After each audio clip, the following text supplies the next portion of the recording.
Face master கம்மி யாரை பற்றி பார்க்க போகிறோம்னா ஓபிஎஸ் பார்த்தீங்கன்னா ராமநாதபுரத்தில் எடுத்தோளந்து பார்த்தீங்கன்னா முன்னேறி வச்சுட்ருக்காரு. ஸோ ராமநாதம் பொறுத்த வரைக்கும் பார்த்தீங்கன்னா 6 சட்டமன்ற தொகுதியை கொண்டது. அறந்தாங்கி, திருச்சுழி, ராமநாதபுரம், பரமக்குடி, திருவாடனை, முதுகுளத்தூர். ஸோ எல்லா இடத்துலையும் பார்த்தீங்கன்னா மிகப்பெரிய லெவலில் வந்து ஓபிஎஸ் தான் முன்னிலை வச்சுட்ருக்காரு. குறிப்பிட்டு பார்த்தீங்கன்னா ராமநாதபுரத்துலையும் முதுகுளத்தூரையும் பார்த்தீங்கன்னா அறந்தாங்கி இங்கெல்லாம் பார்த்தீங்கன்னா ஓபிஎஸ் பயங்கரமாக முன்னிலை வச்சுட்ருக்காரு.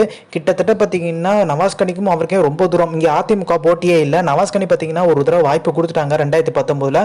பட் பெரிய லெவலில் பார்த்தீங்கன்னா மக்களுக்கு பண்ணல, ஏகப்பட்ட குற்றச்சாட்டுகள். அதே மாதிரி உள்ளடி வேலை பார்த்தீங்கன்னா திமுகவே பார்த்துட்டாங்க. சிட்டிங் அமைச்சர் பார்த்தீங்கன்னா ராஜகண்ணப்பன் பெரிய லெவலில் வேலை செய்யலை. இப்போ ஏகப்பட்ட குற்றச்சாட்டு. ஸோ இதனாலவே பார்த்தீங்கன்னா நவாஸ்கனிக்கு பார்த்தீங்கன்னா திமுக உள்ளவங்களே ஓட்டு விழுமான்ற ஒரு பிரச்சனை. அதே மாதிரி பார்த்தீங்கன்னா அங்கே இருக்க அதிமுக வேட்பாளர் ஜெயபெருமாளுக்கும் பெரிய லெவலில் ஓட்டு விழுவதற்கான வாய்ப்பு கம்மியாயிருச்சு. இதுக்கு முக்கியமான காரணம் அங்கே இருக்க முன்னாள் அமைச்சர் மணிகண்டன் பார்த்தீங்கன்னா நிர்வாகிகளுக்கும் மிகப்பெரிய உள்ள ஒரு போரே நடந்துட்டு இருக்குன்னு சொல்லலாம். ஸோ முக்கியமாக பார்த்தீங்கன்னா அதிமுக ஓட்டெல்லாம் ஓபிஎஸ் தான் வருன்றாங்க. ஸோ காலையிலேருந்து பார்த்தீங்கன்னா ஓபிஎஸ் முதுகுலத்தில் பார்த்தீங்கன்னா பெரிய லெவலில் பார்த்தீங்கன்னா பலாப்பழ சின்னத்தில் வந்து முன்னிலை வச்சுட்டு இருக்காரு. ஸோ கருத்து கணிப்பு பார்த்தீங்கன்னா இழுபறியெல்லாம் சொல்லிட்டாங்க. பட் வந்து ஓபிஎஸ் பார்த்தீங்கன்னா இருந்தே சிட்டிங்லேருந்து ஃபர்ஸ்ட்லேருந்து பார்த்தீங்கன்னா முள்ளையை வச்சுட்டு இருக்காரு. ஸோ கிட்டத்தட்ட பார்த்தீங்கன்னா மத்திய அமைச்சர்னு சொல்லிட்டு பார்த்தீங்கன்னா எல்லாருமே ஓபிஎஸ் அதில் போஸ்டர்லாம் அடித்து ஒட்டவே ஆரம்பிச்சிட்டாங்க.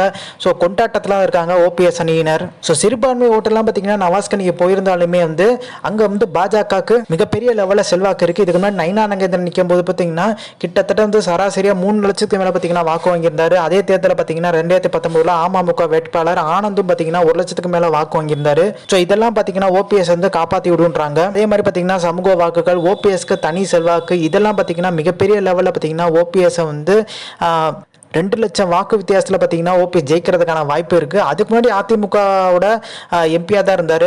நம்மளுக்கு தெரியும் அன்வர் ராஜா தான் இருந்தார். ஸோ அன்வர் ராஜா பார்த்தீங்கன்னா இந்த தேர்தலில் வந்து நம்மளுக்கு வந்து இங்கே நின்றா பெரிய லெவலில் வந்து செல்வாக்கு இல்லாமல் போயிடும். ஸோ பெரிய லெவலில் அதிமுக இணைஞ்சு இல்லை. ஓபிஎஸ் பார்த்தீங்கன்னா தென் மாவட்டங்களில் மிகப்பெரிய முகம். ஸோ அவர் பார்த்தீங்கன்னா நிற்கிறாரு. நம்மளை சீட்டில் நிற்கலாமா இல்லையாமல் யோசின்றது பெரிய லெவலுக்கு பார்த்தீங்கன்னா அன்வர் ராஜாவும் பார்த்தீங்கன்னா நிற்கலை.